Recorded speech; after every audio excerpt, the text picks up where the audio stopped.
Hey guys, tonight we drift slowly into the heart of a city built on water, where the sun reflects off canals like liquid gold and the air smells faintly of maize and smoke.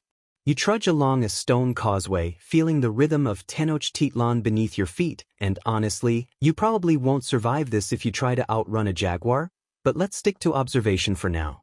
So, before you get comfortable, take a moment to like the video and subscribe, but only if you genuinely enjoy what I do here.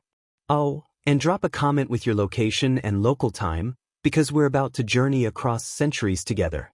Now, dim the lights, maybe turn on a fan for that soft background hum, and let's ease into tonight's journey together. You step carefully onto the main plaza, and immediately you're struck by the scale. Pyramids rise like mountains in miniature, their stone faces etched with serpents and jaguars, and the scent of copal smoke curls into the morning haze. Canals split the city like arteries, carrying canoes laden with maize, fish, and woven mats. You drift past floating gardens, chinampas, which historians still argue might have produced enough food to sustain tens of thousands, and marvel at the ingenuity that turns swamp into farmland. Vendors shout, offering cacao, amaranth, and freshly caught waterfowl. Children play with clay figurines, their laughter bouncing off the temple steps, while elders sit beneath woven awnings, discussing last night's ceremonies. You notice the feathered banners fluttering above the market, symbols of noble families, and a lone priest walking barefoot, trailing incense. He pauses at the central pyramid, offering prayers to Huitzilopochtli, the hummingbird god of war and sun, and you feel the city's heartbeat sync with the rhythm of devotion. Scholars still debate whether these processions were primarily religious, political, or a clever mixture of both. Some suggest that public spectacle reinforced social cohesion as much as spiritual piety.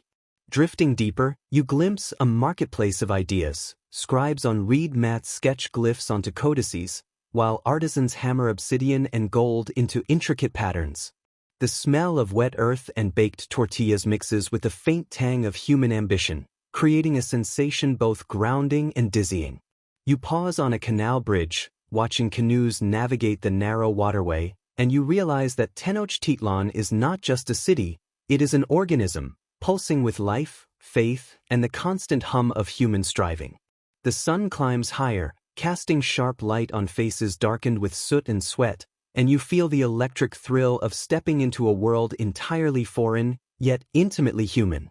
You wander away from the grandeur of the pyramids and markets, slipping into the quieter lanes where the heartbeat of daily life pulses softly beneath your feet. Homes built from adobe and reeds line narrow streets, their walls decorated with simple painted patterns, perhaps a bird, perhaps a symbol of the family's patron deity. You peek into one of these modest dwellings, noticing the smoke curling from a small hearth, the smell of boiling maize mingling with the earthy scent of mud floors. A mother stirs a pot while a child carefully arranges tiny clay dolls, and you feel the rhythm of their lives as steady and natural as breathing. Farmers bring in bundles of maize or squash from nearby chinampas, negotiating with neighbors in a melodic exchange that blends practicality with social warmth. The streets are alive in quiet ways. Dogs trot alongside barefoot children, their tails wagging like gentle metronomes, while elders sit cross-legged on mats, recounting stories of ancestors and distant conquests, their voices low and soothing, a human lullaby to the surrounding chaos. You notice the subtle rituals. A sprig of marigold left at a doorway for protection, a splash of water on the threshold to honor household spirits. Historians still argue whether these small gestures were mere superstition or crucial to maintaining the invisible fabric of Aztec social order, but you sense their importance as you watch the residents move with respectful deliberation. You drift past artisans hunched over obsidian tools, shaping knives with a skill born of repetition and reverence.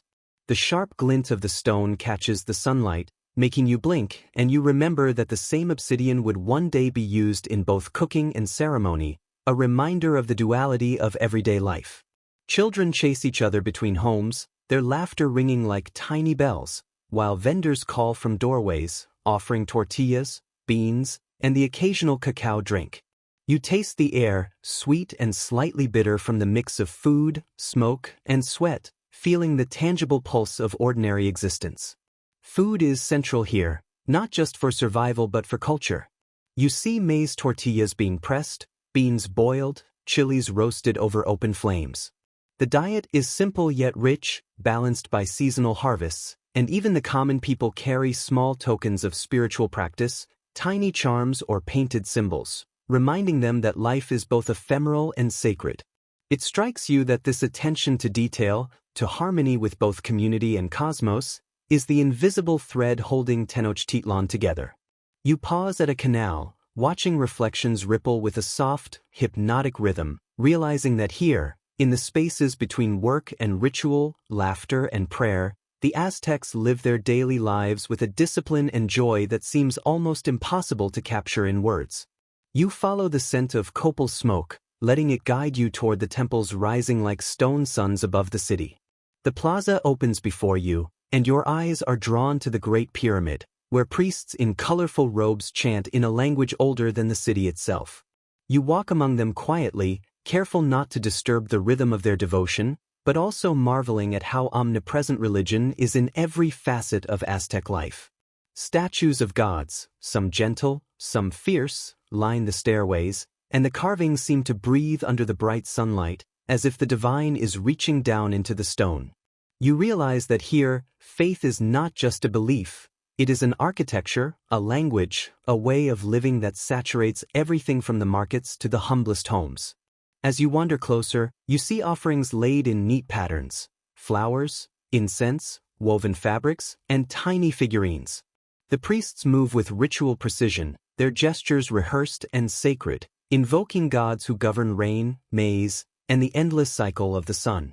Historians still debate the exact meanings of some of these ceremonies, whether they were primarily spiritual, political, or a delicate mixture of both. You watch a group of children mimic the adults with tiny woven fans, their movements innocent yet eerily accurate, and you are struck by how early the lessons of devotion are instilled. You drift toward the temple's inner sanctum, sensing a weight in the air, the collective breath of a city in communion with forces far beyond human comprehension. Some priests chant in unison, their voices rising and falling like the tides, creating a hypnotic resonance that seems to seep into your very bones. You notice the bright feathers, the obsidian mirrors, and the glinting jewelry, each piece a conduit of spiritual energy, a symbol of status, and an anchor for the community's faith.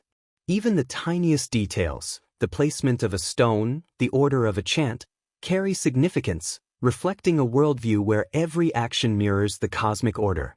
Religion here is inseparable from daily existence. From the cadence of market calls to the way farmers align their fields with the sun, the sacred and the mundane intertwine seamlessly. You glimpse scribes recording events on codices, ensuring that both ritual and history are preserved, while musicians play wind instruments that mimic the calls of birds, blending nature, devotion, and art. The Aztecs do not merely worship, they live inside their religion, letting it shape their perception, their art, their interactions, and even their sense of time.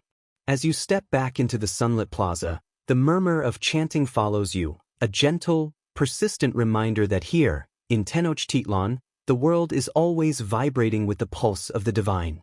You move closer to the central pyramid, feeling the heat of the sun on your shoulders and the weight of countless eyes, both human and divine, upon you. A priest gestures toward the stone steps, and your stomach tightens as you catch sight of the ritual platform above. This is the threshold where devotion, politics, and fear intertwine. You hear the soft chants of onlookers, the murmur of drums, and the rustle of feathers, all converging into a rhythm that is almost hypnotic. Here, sacrifice is not an abstract concept. It is a visible, tangible part of life, intimately tied to the very survival of the sun, according to Aztec belief. Historians still debate the scale and frequency of these offerings, questioning whether exaggerated accounts by early Europeans were entirely accurate or colored by misunderstanding and fear. You notice the priests' ceremonial tools, obsidian blades glinting sharply in the sunlight, bowls of colorful pigments, and garlands of flowers ready to adorn the sacred space. The crowd's anticipation is palpable, a mixture of reverence and tension. You drift along the edge of the gathering, your senses absorbing the scents of copal, roasted maize, and sweat. In quiet moments, you catch glimpses of the subtle nuances, a drumbeat that signals timing, a whispered chant that invokes a specific deity, the tilt of a feathered headdress that conveys rank and role.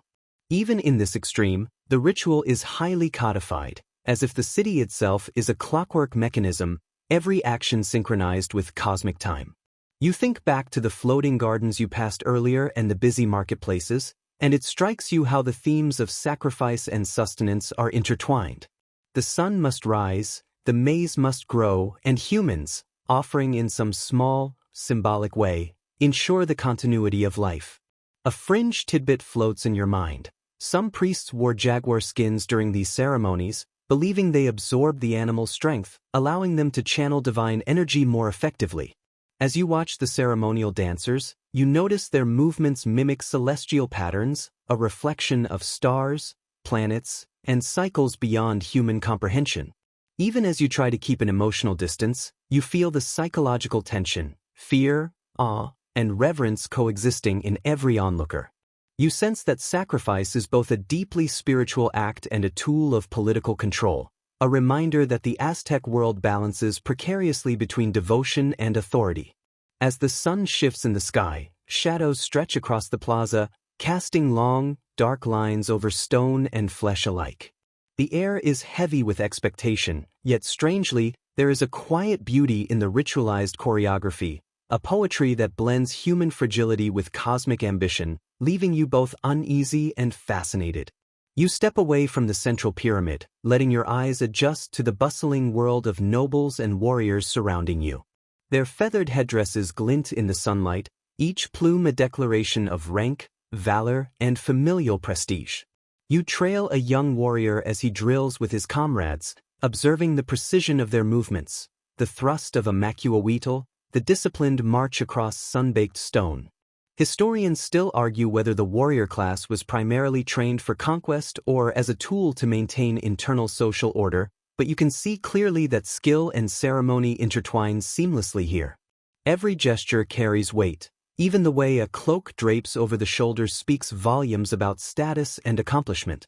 You drift into a courtyard where nobles convene, their conversation punctuated by polite laughter, the tapping of sandals against stone, and the occasional gesture of deference from attendants.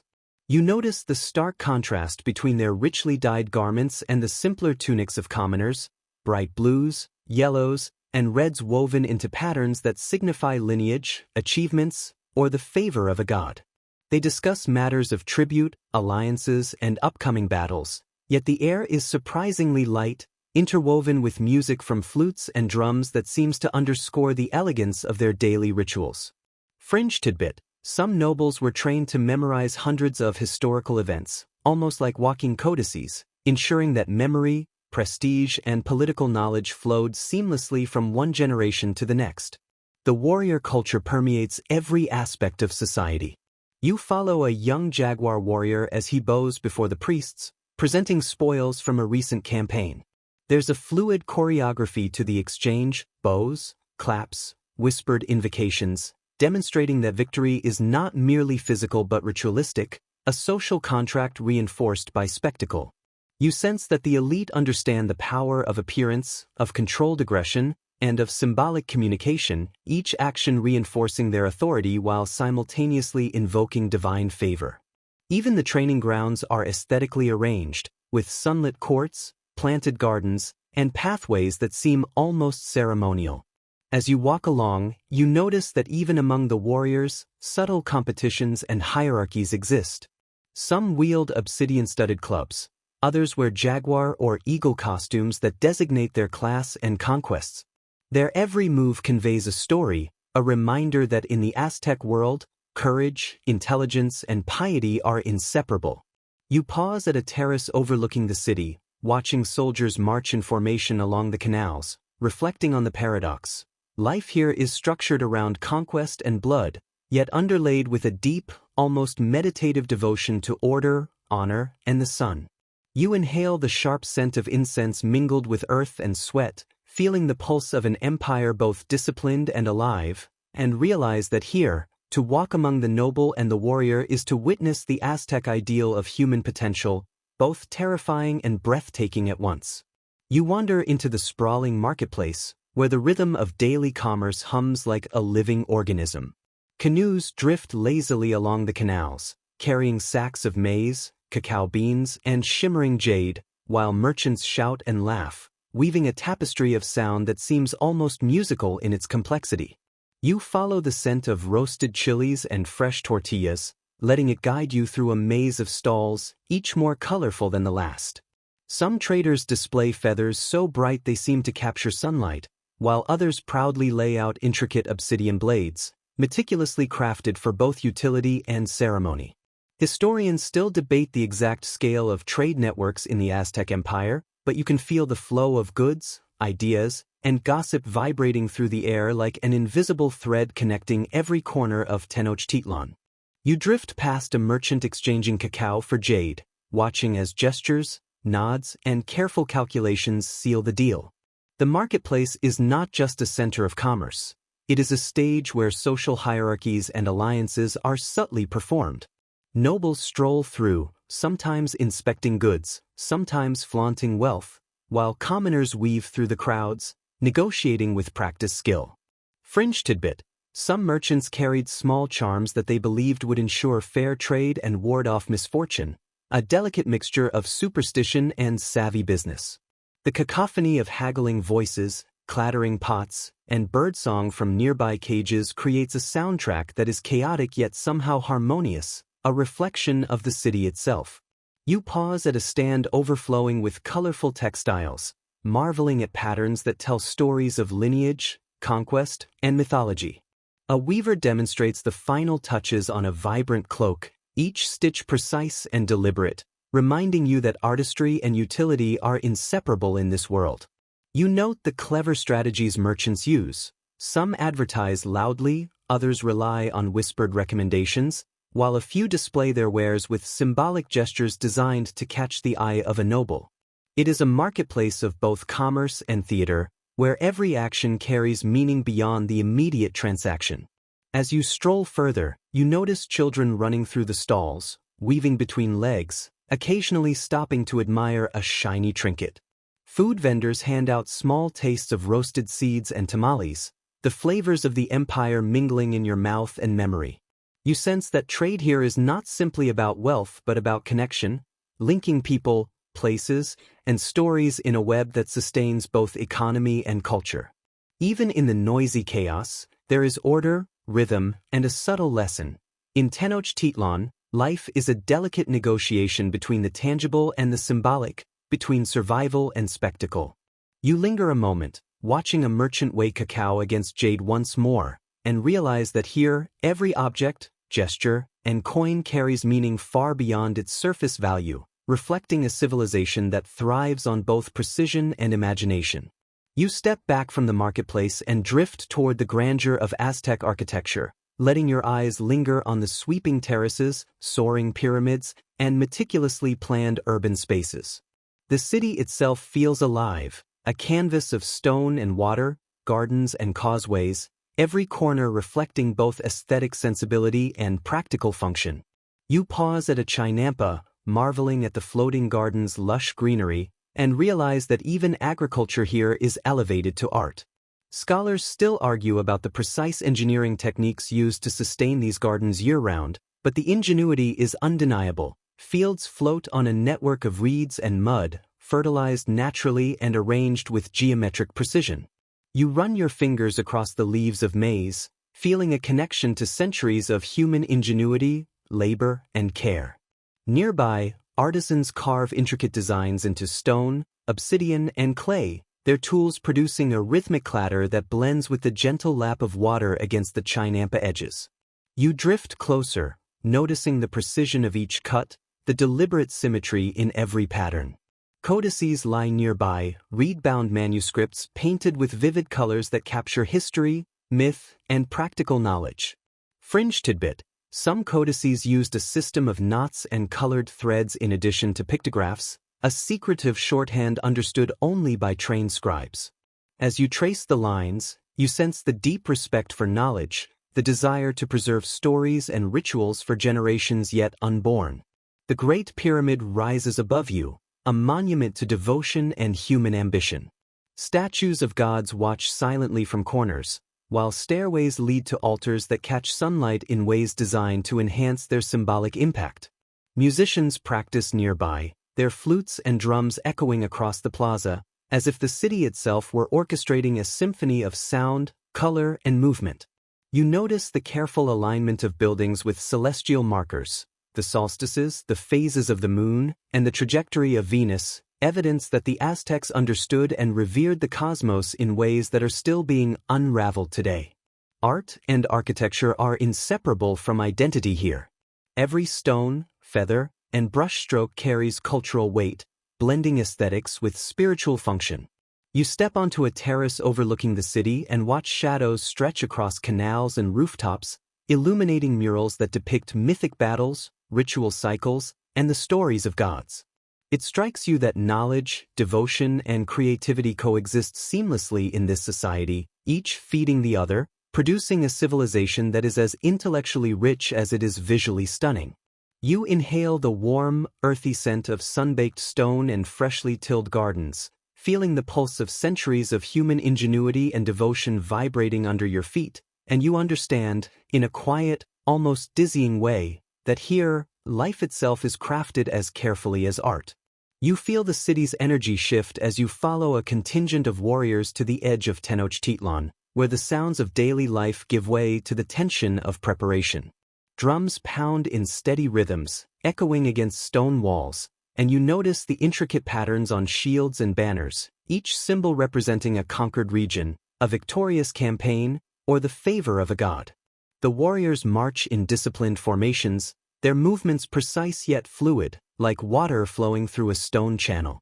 Fringe tidbit: some warriors practiced ritualized duels not just for honor, but to capture enemies alive for ceremonial purposes, a combination of strategy, spectacle, and belief. Historians still debate whether these practices were primarily military or ceremonial, but witnessing it, you understand how seamlessly these realms intertwine in the Aztec worldview. You trudge alongside them, feeling the heat of the sun and the weight of their armor, a mix of jaguar pelts, cotton padding, and obsidian-studded clubs. Every gesture communicates both readiness and respect, a silent language of authority and hierarchy. You notice that even in combat drills, there is choreography, an almost theatrical attention to detail, ensuring that each movement reinforces training, cohesion, and ritual significance. The city behind you hums quietly, almost like a heartbeat, reminding you that life continues even as preparation for conquest takes center stage. The battlefield, when you reach it, is a mix of mud, grass, and carefully cleared ground. Warriors align themselves with the rising sun, invoking divine favor before the clash. You see captains signal with subtle hand gestures, messengers dart between lines delivering coded instructions. You realize that Aztec warfare is as much about psychology and symbolism as it is about strength and skill. You sense the tension, the anticipation, the focus, and the disciplined fear that binds the warriors together. Historians still argue about the ethical implications and the social necessity of this martial culture, but standing there, you feel the gravity of a society that balances ritual, honor, and survival in every skirmish. As the mock combat begins, you notice the fluidity of movement. Shields clash, obsidian blades flash, and warriors leap and twist in patterns that mimic both celestial constellations and mythic battles. The sun catches on feathered headdresses, creating streaks of brilliance against the dust. You pause, reflecting on the paradox. This society cultivates both beauty and brutality, art and aggression, devotion and discipline, seamlessly interwoven into the fabric of daily life.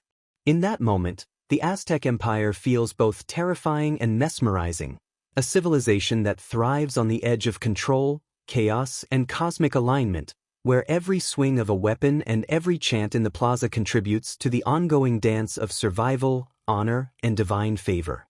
You notice a low hum in the air, unfamiliar yet insistent, as word spreads along the causeways. Strangers have appeared on the horizon. You trudge closer to the shoreline and see them, ships glinting under the sun, their sails stiff with wind, men in armor that reflects light like mirrors. The Aztec city seems to pause, every observer caught between curiosity, fear, and fascination. You feel the tension in the air, a subtle vibration of anxiety that pulses through the crowd.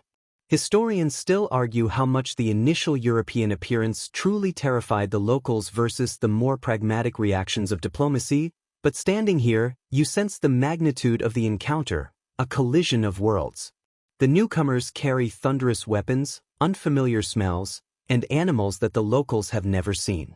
Horses move with astonishing grace, their riders towering above the crowd, casting long shadows across stone causeways. You drift alongside nobles and priests, observing how the Aztecs interpret these beings through the lens of prophecy, omens, and spiritual belief.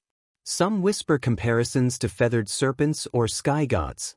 Others react with practical curiosity, trying to assess threat and opportunity alike. Fringe tidbit: a few codices hint that some Aztecs initially thought the Spaniards were divine messengers, while others feared they were emissaries of doom. Disease moves invisibly through the city, a quiet, deadly companion to the clashing cultures. You notice subtle signs: traders fall ill, families retreat to the canals, and the city's rhythm falters. Even as warriors prepare, as priests chant, and as nobles strategize, there is an invisible enemy at work, eroding the very foundations of society. You sense the fragility of human achievement, the way empires built over centuries can teeter under unforeseen circumstances. The weight of inevitability presses gently but firmly against your senses, a whisper reminding you that history is never static. You watch the first skirmishes unfold, a chaotic blend of misunderstanding, firepower, and bravado. Canoes jostle along the canals, while small bands of warriors attempt to intercept the newcomers.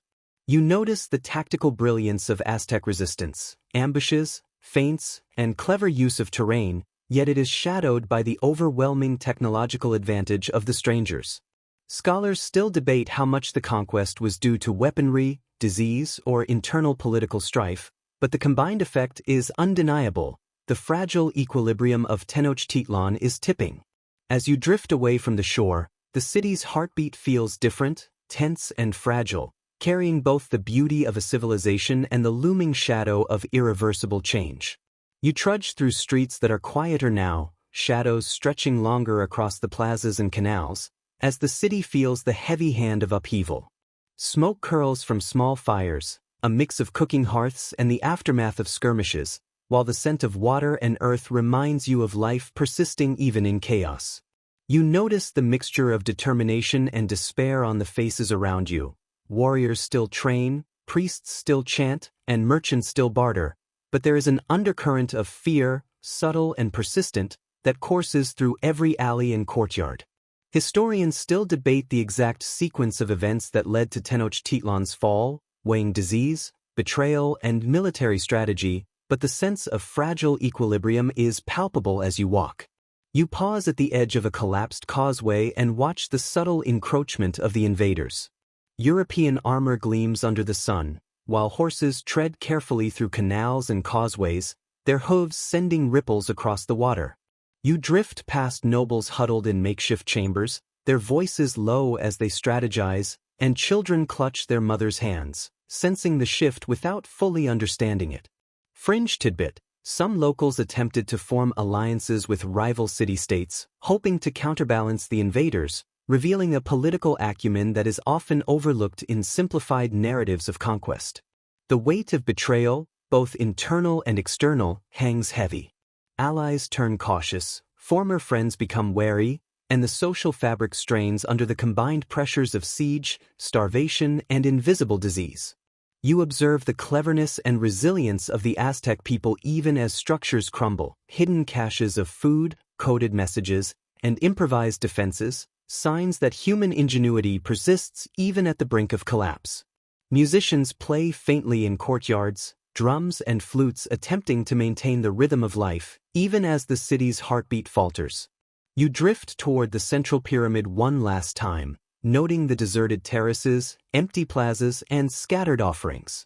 You sense that history will remember both the grandeur and the tragedy, the meticulous gardens, the vibrant markets, the disciplined warriors, and the deeply spiritual rituals, all swept into the tide of conquest and disease. The codices, murals, and oral memories will preserve fragments, ensuring that the legacy endures. You watch the sun glint on the remaining water, reflecting shards of an empire's brilliance and fragility, and understand that Tenochtitlan's fall is not merely a story of defeat but a reminder of how empires are shaped, shaken, and remembered across time. You drift forward through time, leaving the immediate aftermath of conquest behind, and sense the echoes of the Aztec Empire reverberating across centuries. Even in modern Mexico, the pulse of the old ways persists. Festivals like Dia de los Muertos carry symbolic threads tracing back to pre-Columbian rituals. Maize remains central to daily meals, and language preserves Nahuatl words that speak to enduring cultural identity. You notice murals in city squares, vibrant and alive, depicting feathered serpents, jaguars, and sun motifs, reminders that though the empire fell, its spirit refuses to be silenced. Fringe tidbit: some traditional dances mimic movements recorded in codices centuries ago, as if the performers are channeling both ancestors and gods through rhythm and motion. Scholars still debate how directly contemporary practices reflect Aztec rituals versus syncretic blending, yet the resonance is undeniable. As you wander through these living echoes, you imagine families gathering for tamales, sharing stories under the sun, unaware of the precise histories they reenact but intuitively keeping memory alive. Street markets buzz with the same vibrant energy you glimpsed in Tenochtitlan: chili peppers, cacao, textiles, and the careful bartering that threads communities together. Even in music, you detect the heartbeat of drums and flutes, subtle traces of ceremonial chants echoing in melodies passed down through generations. The spirit of adaptability, resilience, and devotion that characterized the empire continues to inform identity, culture, and daily practice. You pause at a quiet plaza, sunlight filtering softly through leaves, reflecting off fountains and stone tiles, and realize that history is not only written in codices or etched into pyramids, but in the rhythm of everyday life, in the gestures, tastes, and stories that endure. The Aztec Empire, with its grandeur, discipline, devotion, and complexity, has become a whisper in the wind, a pulse beneath the bustling streets, a shadow of the past that informs the present. You feel its lingering presence in the architecture, in the cuisine, in the festivals that celebrate life, death, and the eternal cycles of the sun. As the city hums around you, vibrant and modern yet threaded with memory, you recognize that the Aztec legacy is a living conversation between past and present. Every step you take on these streets carries the faint echo of warriors, priests, and artisans who once shaped their world with devotion, skill, and audacious ambition. In this quiet awareness, you sense continuity, a civilization that, though conquered, continues to speak across centuries through culture, ritual, and memory. The sun warms your back, and you exhale slowly, carrying with you the understanding that the Aztec Empire is never truly gone. It merely lives on, whispering through time. Now, let the pace slow, letting your thoughts drift gently like petals on a calm river. The sun has long since passed over Tenochtitlan, and the city, though alive in memory, softens into shadow and quiet. You feel your body sink deeper into your bed, muscles relaxing, shoulders releasing tension, and a gentle warmth spreading from your chest outward, as if the rhythm of the Aztec heart still beats quietly beneath the surface of time. The markets, the pyramids, the floating gardens, all fade softly into a tapestry of muted colors, where the past and present mingle in a serene dance. You breathe in slowly, the aroma of roasted maize and incense lingering in your imagination, and exhale, letting go of tension, worries, and the faint awareness of the world outside. The distant drums, once signaling both war and celebration, now become a lullaby, a gentle echo that stretches across centuries and invites your mind to wander without hurry. You notice the canal's reflections shimmer softly in your vision, water rippling gently under a sun that has set in this imagined world, leaving behind only warmth and quiet glow. Images of priests in feathered headdresses, warriors practicing with disciplined grace, children chasing each other between adobe homes, they all blur gently into the rhythm of your own heartbeat. Even the stories of conquest, disease, and collapse soften, transformed into distant, whispering waves that teach patience, resilience, and wonder. Every detail, the codices, the temples, the songs and dances, folds into memory like pages of a book closing slowly, leaving only the serene understanding of continuity and endurance. Your mind drifts, carrying the essence of a civilization both magnificent and fragile. The Aztec Empire rests now in a calm, eternal slumber, its echoes harmonizing with your own. Let the warmth of history, devotion, and human endeavor surround you, and allow yourself to sink further into quietness, feeling the soft pulse of time beneath your awareness. Every breath guides you deeper, every thought slows, until your mind floats free, resting in the gentle, whispered wisdom of centuries gone by.